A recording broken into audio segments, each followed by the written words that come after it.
Assalamualaikum warahmatullahi wabarakatuh. Hai adik-adik, mohon maaf ya untuk pertemuan kali ini memang rencananya sih saya mau sinkronus. Namun karena ada satu dan lain hal, akhirnya sinkronusnya saya tunda ke minggu depan. Hari ini daripada saya mencari pengganti perkuliahan yang mana memang jadwal kalian pun sudah padat, akhirnya saya memutuskan untuk menggunakan asinkronus saja untuk minggu ini. Nanti apabila ada pertanyaan-pertanyaan yang masih kalian belum mengerti, ataupun nanti ada yang perlu kita diskusikan bersama, nanti kita akan berdiskusi di Google Classroom. Jadi silahkan disimak pembahasannya, disimak videonya, lalu nanti jika ada pertanyaan, silahkan ajukan pertanyaan di Google Classroom selama perkuliahan ini. Selama UTS ini, nanti yang akan menjadi pengampunya adalah saya. Dan saya satu tim dengan Pak Dekan, Pak Slamet Subari. Nanti selama 7 minggu ke depan, mulai dari minggu kemarin ya, tanggal 24 ya. Mulai tanggal 24 lah ya, anggap ya. Mulai tanggal 24 Februari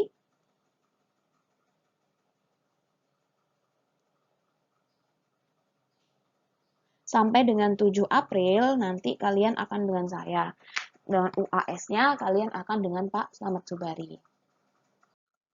Nah, apa saja sih komponennya? Kalau saya nanti pasti akan ada tugas. Apakah tiap minggu, Bu? Ya, kalau tiap minggu anggap saja itu latihan kalian untuk menambah pemahaman ya. Jangan dibikin berat. Karena tugas saya juga tidak semuanya tugas individu. Oh, pasti akan ada tugas kelompok juga. Nah, nanti juga akan ada kuis. Kuis pun nanti akan saya sampaikan melalui komtingnya kapan. Lalu ada UTS dan juga ada UAS. Kenapa tidak dari persentasenya? Nanti yang menentukan persentase itu adalah dosen PJMK-nya. Dan dosen PJMK-nya adalah Pak Slamet Subari. Selama UTS nanti ada 4 topik besar yang akan kita bahas. Yang pertama adalah konsep ekonomi sumber daya alam itu sendiri, klasifikasi kelangkaan dan isunya, lalu konservasi, depresi, dan persediaan, dan yang terakhir adalah pengaruh variabel ekonomi terhadap ekonomi sumber daya alam. Nah, di konsep SDA ini sendiri nanti kita akan mempelajari terkait apa sih sumber ekonomi itu, lalu hubungannya dengan sumber daya alam itu apa, pengertian sumber daya alam itu sebenarnya apa. Lalu di klasifikasi kelangkaan dan isu, kita akan mempelajari terkait selain menganalisis isu dari SDA itu sendiri, kita juga akan mempelajari terkait dengan klasifikasi dari sumber daya alam. Apakah hanya sumber daya alam itu hanya dibagi menjadi sumber daya alam pulih atau dan tidak pulih, atau biasa kita sebut sumber daya alam yang diperbarui dan tidak dapat diperbarui. Lalu kelangkaan dalam sumber daya alam itu maksudnya seperti apa? Pengertiannya bagaimana? Lalu yang ketiga nanti kita juga akan membahas terkait dengan apa sih konservasi, kenapa perlu adanya konservasi. Lalu ada depresi. Apa depresi itu? Dan persediaan SDA. Nah, yang keempat terakhir adalah pengaruh variabel ekonomi terhadap ESDA. Kita tahu bahwa ekonomi terutama ekonomi makro ketika kita membahas terkait dengan SDA itu memang lebih cenderung ke ekonomi makro ya dibandingkan dengan mikronya. Jadi ada beberapa variabel-variabel yang memang mempengaruhi bukan hanya persediaan tapi mempengaruhi kegiatan ekonomi dari pemenuhan sumber daya alam itu sendiri terkait dengan bunganya, masalah ketidakpastian atau mungkin pasar dan kestabilan dan ketidakstabilan ekonomi itu sendiri. Di awal terkait dengan tanah, mineral, bahan bakar. Jadi bukan hanya kita membahas terkait dengan tenaga kerja, kita membahas terkait dengan output komoditas saja untuk di sumber daya alam. Nah, kita tahu bahwa bumi itu nggak berubah. Bentuk bumi ya seperti itu. Bumi tidak akan menjadi semakin luas. Sehingga apa? Sehingga ketika kita menambah, apa ya istilahnya, kalau kita seandainya mengelola bumi ini tidak dengan baik, ya otomatis nanti akan ada dampak-dampak negatif yang muncul. Nah, dengan adanya bumi yang memang tidak berubah bentuknya, luasannya, namun kita tahu bahwa seiring dengan meningkatnya penduduk di dunia, tingkat penggunaan sumber daya alam itu relatif meningkat. Padahal kapasitas untuk menampung dan asimilasi limbahnya itu relatif tetap atau bahkan berkurang. Kenapa kok relatif kapasitas menampung dan juga asimilasi limbah? Asimilasi limbah ini pengelolaan pembuangan limbahnya lah ya, itu tetap bahkan berkurang. Karena memang bentuk buminya kita itu nggak berubah. Wadahnya itu tetap seperti itu. Tetapi penduduknya yang ada di dalamnya semakin lama semakin banyak.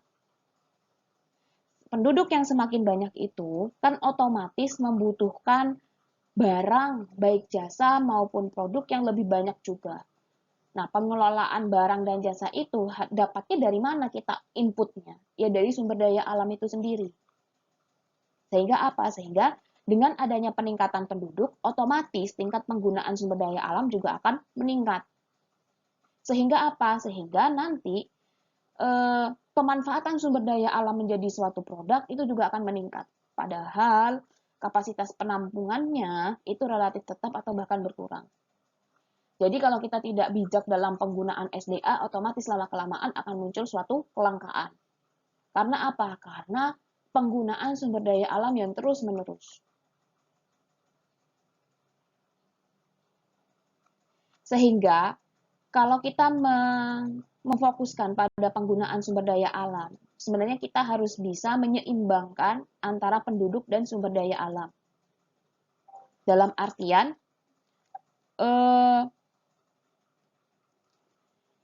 kita harus bisa memilah dan memilih bagaimana cara kita untuk mengelola sumber daya alam. Apa yang harus kita kelola terlebih dahulu, apa yang harus kita sudah tunggu saja dulu pengelolaannya, nanti saja. Kita cari alternatif-alternatif lainnya. Maksudnya seperti itu. Nah, karena apa? Karena seperti yang saya bahas tadi, kalau penduduk membutuhkan terlalu banyak barang dan jasa, muncul kebutuhan untuk meningkatkan penggalian sumber daya alam, ya kan? Nah, dampaknya apa? Kalau seandainya penggalian itu terjadi secara terus-menerus, otomatis kan akan timbul bukan lagi pemanfaatan, tetapi eksploitasi. Kalau eksploitasi itu berarti sudah pemanfaatan besar-besaran ya. Bukan lagi pemanfaatan yang memang hanya sesuai kebutuhan, tetapi sudah besar-besaran. Nah, dampaknya apa? Justru dengan adanya eksploitasi ini memperburuk kondisi fisik. Nah, sayangnya masyarakat itu lamban dalam penyesuaian masalah penggunaan SDA. Apa sih? Kenapa sih kok lamban? Karena memang masyarakat lebih mengenal adanya pemilikan pribadi dan mekanisme pasar. Sehingga pengertian bahwa lingkungan itu merupakan barang milik bersama itu masih sulit dipahami. Jadi merasa kita itu masih sedikit individualis ya, dalam artian apa yang kita miliki itu kita tidak bisa membagi dengan yang lain. Tidak semua masyarakat bisa seperti itu. Ya punya gue, ngapain lo ikut-ikut? Intinya kan seperti itu, gitu loh. Nah, dan juga lebih kepada mekanisme pasar. Jadi bukan berarti tidak bisa pengelolaannya, kita masih belum bisa untuk yang pengelolaan istilahnya apa ya? Istilahnya pengelolaannya guyup gitu loh. Jadi pengelolaan yang bisa bersama-sama, nanti hasilnya dinikmati bersama-sama itu belum bisa. Nah, tidak ada yang secara pasti tahu apa yang diinginkan masyarakat. Teknologi untuk menghasilkan apa yang diinginkan juga belum tahu gitu loh. Itu yang menyebabkan lambannya penyesuaian masalah terhadap penggunaan SDA. Adanya eksternalitas, maka biaya produksi dan jasa sering menjadi tidak jelas. Apa sih eksternalitas itu? Eksternalitas itu adalah suatu biaya yang biasanya ditanggung atau manfaat tidak langsung yang diberikan pada suatu pihak akibat aktivitas ekonomi. Jadi maksudnya eksternalitas itu, biasanya eksternalitas itu memang konotasinya adalah konotasi yang negatif. Tapi pada dasarnya eksternalitas itu ada dua, ada eksternalitas positif dan juga ada eksternalitas negatif. Contohnya seperti apa sih eksternalitas itu? Biasanya kalau ada suatu perusahaan, dia menghasilkan suatu produk itu menghasilkan limbah. Nah, perusahaan ini kan tidak bisa karena terikat suatu peraturan dan undang-undang, perusahaan kan tidak bisa mengeluarkan limbah atau membuang limbah dengan seenaknya. Sehingga limbah itu harus diolah oleh masyarakat, oleh pabrik atau oleh perusahaan Sehingga ketika nanti dia dibuang, itu tidak akan berdampak negatif terhadap lingkungan. Nah, biaya pengelolaan itulah yang dibebankan kepada masyarakat melalui apa? Harga produknya lah, atau harga dari layanannya. Itulah yang disebut dengan contoh penerapan dari eksternalitas itu sendiri. Nah, kalau kita membahas terkait dengan sumber daya alam, tidak terlepas dari fungsi produksi. Yaitu adalah produksi, yang mana produksi itu merupakan fungsi dari labor, kapital, resource, teknologi, and sosial. Jadi maksudnya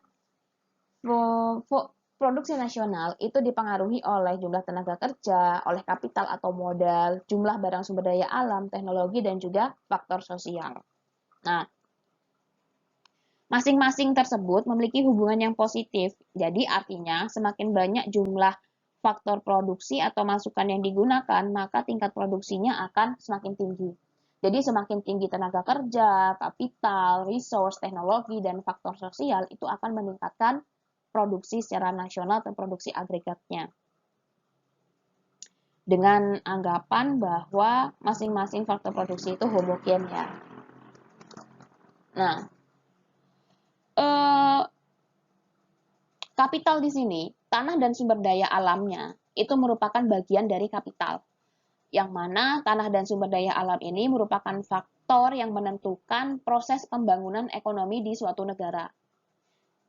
Jadi, berhasilnya pembangunan ekonomi di suatu negara akan semakin banyak sumber daya alam yang dapat ditemukan dan digali, sehingga mendorong pembangunan yang lebih lanjut. Jadi pola pikirnya itu bukan terbalik ya. Sebagian besar kita berpikir bahwa ketika kita memiliki sumber daya alam yang banyak, maka itu merupakan cara atau langkah kita untuk bisa membangun ekonomi secara berhasil. Jadi peningkatan pertumbuhan ekonomi itu akan terjadi ketika kita memiliki sumber daya alam yang banyak. Tetapi tidak bisa pendapat tersebut bisa meratakan. Karena pada dasarnya walaupun kita memiliki sumber daya alam yang banyak, yang melimpah, namun tidak bisa mengelola, pengelolaannya tidak baik, otomatis itu tidak akan bisa memberikan tidak akan bisa berdampak terhadap pertumbuhan ekonomi. Jadi, pada intinya yang harus kita lakukan sebenarnya adalah kita membangun ekonomi itu dengan baik. Sehingga apa? Akan semakin banyak sumber daya alam yang ditemukan, semakin banyak sumber daya alam alternatif yang bisa digali, sehingga akan mendorong pembangunan selanjutnya. Jadi jangan hanya bergantung dengan sumber daya alam. Contohnya aja Indonesia. Indonesia memiliki sumber daya alam yang sangat melimpah. Otomatis kita berpikir bahwa Indonesia seharusnya bisa menjadi negara yang kaya dibandingkan negara-negara yang lain. But the fact, how is it? Ya kan? Gimana faktanya? Jadi pada intinya kita tidak bisa bergantung bahwa berarti otomatis ketika suatu negara atau suatu daerah memiliki sumber daya alam yang melimpah, maka pertumbuhan ekonominya juga meningkat. Tidak seperti itu. Dengan sumber daya alam yang ada, baik itu melimpah atau tidak, itu adalah batu loncatan untuk membangun perekonomian. Nah, ketika nanti perekonomiannya sudah tumbuh, sudah maju, disitulah nanti kita bisa mencari sumber daya alam lain, sumber daya alam alternatif lain, untuk apa? Untuk mendorong perekonomian yang lebih lanjut. Gitu. Nah, tadi kita membahas terkait sumber daya alam. Pada intinya, ada perbedaan ketika kita mengatakan sumber daya alam dan barang sumber daya alam. Sumber daya alam, it means natural resource. Sedangkan barang sumber daya alam, it means resource commodity. Jadi kalau kita sampaikan dalam bahasa Indonesia, apa sih bingung gitu loh. Tapi kalau kita artikan dalam bahasa Inggris, itu adalah something different. Sesuatu yang benar-benar berbeda. Yang satunya adalah sumber daya alam, natural resources-nya. Yang satunya adalah resource commodity. Dia sudah dalam bentuk komoditas. Kalau bentuknya komoditas, otomatis adalah itu sesuatu yang memang diproduksi, untuk diproduksi, menjadi input dan menjadi output. Itu komoditas. Nah, kita bisa lihat bahwa Apa sih sumber daya alam? Apa sih natural resource? Sumber daya alam itu adalah segala sesuatu yang berada di bawah maupun di atas bumi, termasuk tanah itu sendiri. Jadi yang masih ada di bumi. Nah, sedangkan kalau barang sumber daya alam itu adalah sumber daya alam yang sudah diambil dari dalam, yang digunakan serta dikombinasikan dengan faktor produksi sehingga menghasilkan produk baik barang ataupun jasa bagi konsumen maupun produsen. Dari sini sampai ya, maksudnya dari sini mas nangkep ya perbedaan antara sumber daya alam dan barang sumber daya alam. Jadi kalau sumber daya alam itu mentahannya yang memang sudah tercipta di alam, yang memang udah ada di alam, gitu loh. Kalau barang sumber daya alam itu ya sumber daya alam yang kita ambil lalu kita kombinasi dengan faktor-faktor produksi. Apa aja sih faktor-faktor produksi? Ya, kita kombinasikan dengan faktor produksi lalu menghasilkan produk. Makanya itu disebut dengan komoditas. Yang mana komoditas ini nanti akan dimanfaatkan baik oleh konsumen maupun produsen. Nah, di sini nanti akan ada 3 hubungan. Yang hubungan yang pertama itu adalah hubungan antara pendapatan nasional dengan barang sumber daya alam. Ya. Yang pertama adalah hubungan pendapatan nasional dengan barang sumber daya alam. Nanti yang kedua adalah hubungan antara pendapatan nasional dengan sumber daya alam. Kita bisa melihat di kita bisa melihat di grafik bahwa ada hubungan yang positif antara jumlah barang sumber daya alam yang dipakai dalam proses produksi dengan tingkat pendapatan nasional. Tingkat pendapatan nasional ini merupakan pendekatan untuk melihat pertumbuhan ekonomi. Jadi semakin tinggi pendapatan nasionalnya, maka kita bisa menyimpulkan bahwa ekonomi di daerah atau negara tersebut semakin bertumbuh. Itu ya. Jadi kita mendekati pertumbuhan ekonomi itu dengan variabel pendapatan nasional. Kita bisa lihat ketika barangnya itu di setinggi R0, maka pendapatannya Y0. Ketika barangnya R1, dia meningkat dari R1, maka pendapatan nasionalnya juga akan meningkat. Nah, ketika ini meningkat dari R1, pendapatan nasional itu juga akan meningkat ke Y1. Sehingga memang ada hubungan yang positif antara pendapatan nasional dengan barang sumber daya alam.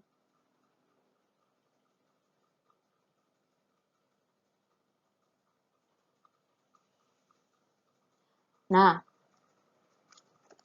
selanjutnya, kenapa kok meningkatnya pendapatan nasional, meningkatnya sumber daya alam itu meningkatkan pendapatan nasional? Kita kan tahu barang sumber daya itu kan adalah komoditas, ya kan? Jadi ketika suatu ekonomi itu bertumbuh, otomatis masyarakat itu membutuhkan barang yang lebih banyak. Sehingga apa? Sehingga kalau kita analogikan, ketika seseorang itu pendapatannya meningkat, kita ini tidak membahas terkait dengan bukan bisa saving dan segala macam. Variabel-variabel lain yang mempengaruhi itu dianggap tidak ada. Yang kita bahas adalah variabel terkait dengan sumber daya alam, kita terkait dengan resource commodity dan juga pendapatan nasional. Analoginya kalau kita pendapatannya meningkat, otomatis akan lebih banyak barang yang akan kita beli. Pengennya kan gitu ya. Pengennya adalah barang yang akan kita beli. Semakin banyak barang yang akan kita beli. Nah, jadinya apa? Sehingga nanti barang yang akan dihasilkan, produknya yang dihasilkan juga akan semakin meningkat. Akibat adanya peningkatan pendapatan. Itu berbeda dengan hubungan antara pendapatan nasional dengan persediaan SDA, atau kita bisa bilang natural resource. Kalau yang tadi itu hubungannya positif, hubungan antara pendapatan dengan komoditasnya, dengan R, resource komoditinya itu positif, tetapi hubungan antara pendapatan nasional dengan natural resources-nya atau N-nya itu adalah hubungan yang negatif. Karena semakin cepat pertumbuhan ekonomi suatu negara itu akan menyebabkan semakin tipisnya cadangan sumber daya alam di negara tersebut. Karena apa? Karena terjadi peningkatan produksi barang dan jasa sumber daya alam itu sendiri. Jadi gini, ketika penduduk itu pendapatannya meningkat, otomatis mereka ingin mengkonsumsi lebih banyak. Otomatis kita harus menyediakan barang lebih banyak. Penyediaan barangnya lebih banyak itu membutuhkan sumber daya alam juga yang lebih banyak. Sehingga apa? Sehingga kita akan melakukan penggalian terus-menerus untuk bisa mencukupi kebutuhan masyarakat itu. Itulah kenapa maksudnya hubungan antara pendapatan nasional dengan persediaan itu hubungannya berhubungan negatif. Ya, jadi tolong dibedakan. Ada hubungan antara pendapatan nasional dengan barang sumber daya alam, ada hubungan antara pendapatan nasional dengan persediaan sumber daya alam. Kalau saya suruh analisisnya adalah seperti ini. Ketika masyarakat memiliki pendapatan yang meningkat, otomatis mereka akan mengonsumsi barang lebih banyak. Nah, ketika mengonsumsi barang lebih banyak ini, produsen itu kan membutuhkan natural resource yang lebih banyak juga. Sehingga apa? Sehingga mereka melakukan penggalian sumber daya alam untuk bisa menjadi input, menjadi barang sumber daya. Itulah kenapa hubungan antara pendapatan nasional dengan persediaan itu berhubungan negatif. Ya, dipahami lagi ya sampai di sini, karena kalau kalian nggak paham di sini, nanti ke belakangnya kalian akan sulit. Nah, dalam meningkatkan pertumbuhan ekonomi, perlu dipertimbangkan pembangunan yang berwawasan lingkungan, agar pembangunan suatu proyek tidak menimbulkan pencemaran dan tidak menguras SDA. Karena apa? Karena yaitu tadi, kan saya bilang kan, pendekatan untuk melihat pertumbuhan ekonomi itu adalah pendekatan dari pendapatan nasional. Kalau pendapatan nasional yang meningkat, otomatis memang ekonominya bertumbuh di negara atau di daerah tersebut.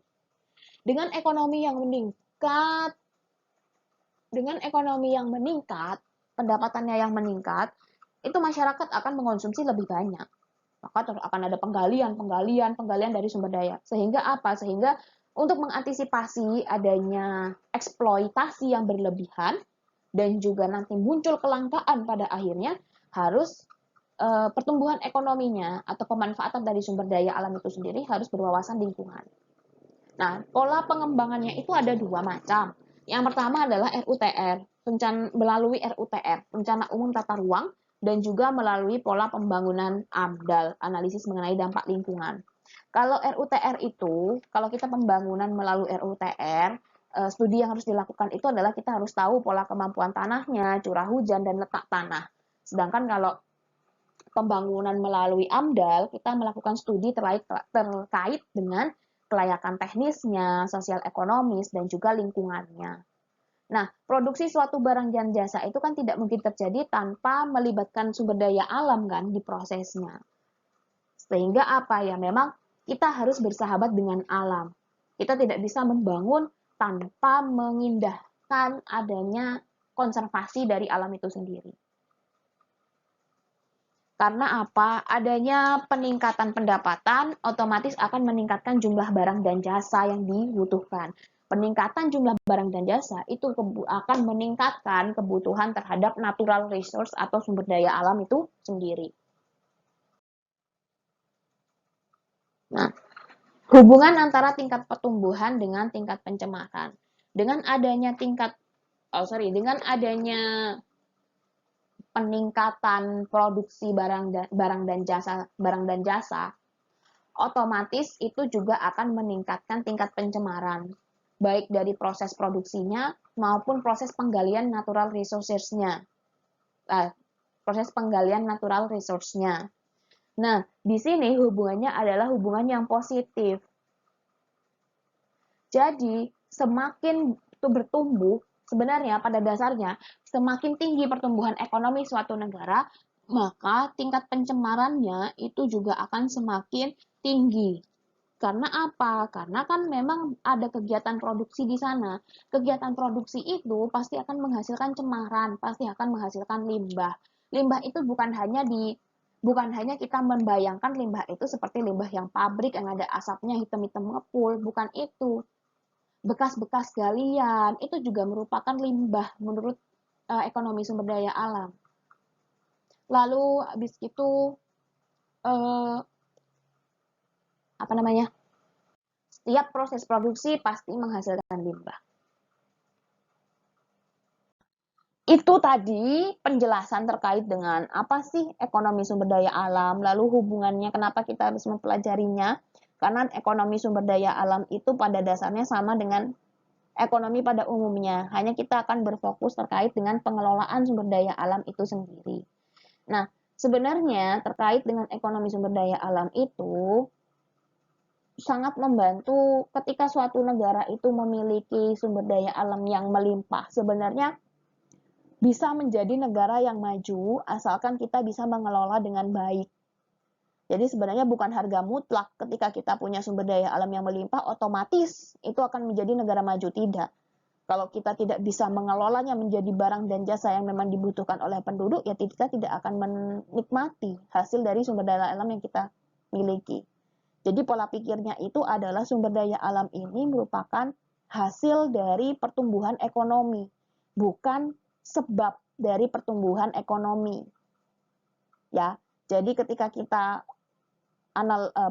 pemikiran kita adalah sumber daya alam itu merupakan akibat dari pertumbuhan ekonomi, bukan penyebab dari pertumbuhan ekonomi. Sehingga apa? Sehingga ketika kita ekonomi suatu negara atau ekonomi kita bertumbuh, otomatis kita akan bisa menemukan, kita akan bisa memanfaatkan sumber daya alam lain yang alternatif, yang utama maupun yang alternatif untuk menciptakan barang dan jasa lainnya yang dibutuhkan oleh konsumen dan juga oleh produsen. Dan juga tetap adanya pertumbuhan ekonomi itu juga harus diimbangi dengan adanya dengan adanya tidak ada pengurangan pencemaran lingkungan. Karena kita tahu bahwa peningkatan produksi barang dan jasa itu pasti akan diiringi oleh limbah yang merupakan efek samping, yang merupakan hasil sampingan dari produksi itu sendiri. Tuh ya. Nah, jika ada pertanyaan, silakan disampaikan di kolom chatnya GCR. Untuk penugasan yang kedua, ini penugasannya kelompok. Kelompoknya sudah saya tentukan. Silahkan nanti dilihat di GCR terkait dengan kelompoknya. Untuk apabila namanya tidak ada, Bu, nama saya kok nggak ada di situ ya, berarti kalian salah kelas. Silahkan segera pindah kelas, karena absennya sudah keluar. Ya, silahkan pindah kelas. Saya nggak mau lagi kayak kejadian semester kemarin, yang sampai akhir semester salah kelas terus. Ada. Saya masih ingat ada beberapa itu yang seperti itu. Sampai akhir semester itu salah kelas terus. Saya nggak tahu gimana absennya, kok bisa sampai, karena waktu itu saya ngajar UAS, kok bisa sampai salah kayak gitu. Itu salahnya, salah terus-terusan masalahnya. Ya. Jadi silahkan yang namanya nggak ada di kelompok, silahkan segera mencari kelas Anda yang benar di mana. Nah, tugas yang kedua ini adalah berkaitan dengan pembahasan kita minggu depan. Minggu depan kita akan membahas terkait dengan isu SDA dan juga kelangkaan. Jadi kita akan membahas terkait isu klasifikasi dan juga kelangkaan SDA. Kebalik ya. Klasifikasi, isu, dan kelangkaan di SDA. Silahkan setiap kelompok mencari 6 jurnal yang berkaitan dengan penelitian di bidang ekonomi sumber daya alam. Apapun itu. Nah, dari jurnal itu, baik bahasa Inggris maupun bahasa Indonesia. Dari jurnal itu, silahkan analisis dan tentukan isu pokok yang mendasari penelitian itu apa. Udah biasa sintesa jurnal kan? Jadi silahkan dilihat isu pokok yang mendasari penelitian itu apa. Nah, dari situ, adakah implikasi kebijakan atau peran pemerintah dalam menghadapi isu? Tidak semua jurnal itu ada implikasi kebijakan atau bagaimana peran pemerintah dalam peran pemerintah terhadap suatu penelitian ya. Jadi silahkan bijak-bijaklah kalian menentukan memilih jurnalnya. Nah, yang keempat, kan walaupun ini tugasnya kelompok, tetapi yang mengirimkan, yang mengumpulkan adalah semua mahasiswa mengumpulkan, silahkan di GCR supaya saya gampang menilainya. Jadi bukan pengumpulannya, bukan di feed-nya GCR ya, tapi di penugasan nanti saya akan buat penugasan di situ, tugas kedua. Masing-masing mahasiswa mengumpulkan hasil diskusi di kelompoknya itu. Formatnya sudah ada, jadi yang tidak sesuai format tidak akan saya nilai. Deadline-nya kalau Senin 8 Maret jam 19.00. Jika ada pertanyaan, silahkan disampaikan. Kita akan ketemu minggu depan, kita akan diskusi, kita akan ada materi dan juga akan ada diskusi. Silahkan dipersiapkan. Kurang lebihnya saya mohon maaf. Assalamualaikum, selamat pagi, dan selamat siang.